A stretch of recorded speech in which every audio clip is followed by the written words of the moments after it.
Chaque jour, Charles et Carole vous présentent la leçon de l'école du sabbat.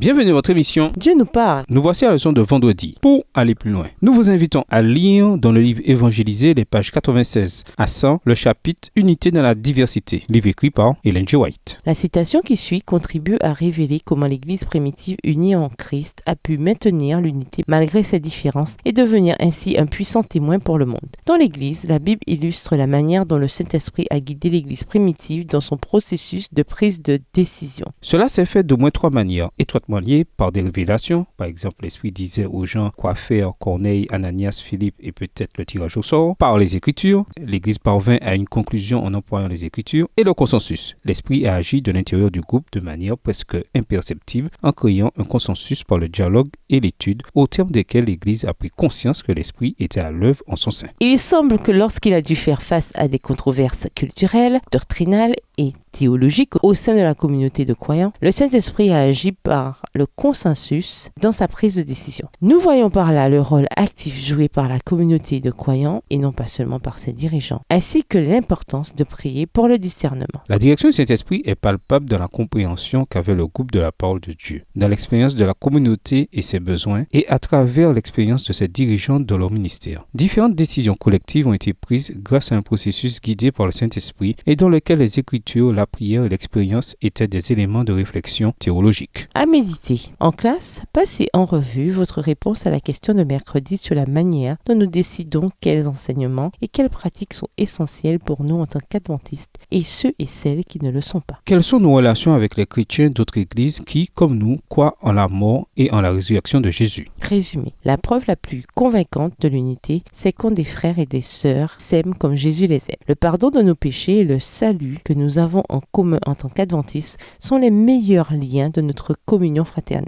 En Christ, nous pouvons ainsi montrer au monde notre unité et témoigner de notre foi commune. Rien de moins. Pour conclure, l'unité au sein de l'Église chrétienne prouve la puissance de Dieu. L'amour entretient et soutient la croissance de l'unité chrétienne. Jésus a rappelé aux disciples que les gens sauraient qu'ils sont ses disciples s'ils s'aimaient les uns les autres. Jean 13, verset 35. Le Saint-Esprit allume et soutient l'amour dont les chrétiens doivent être animés pour révéler le don du salut de Jésus et l'espérance de la vie éternelle avec lui. Certains se joindront à notre mouvement non parce qu'ils aiment nos doctrines, mais parce qu'ils désirent la douce paix, l'espérance vivante et finalement l'amour puissant de Jésus qui se manifeste à travers notre unité. Au revoir. Et à demain si Dieu veut.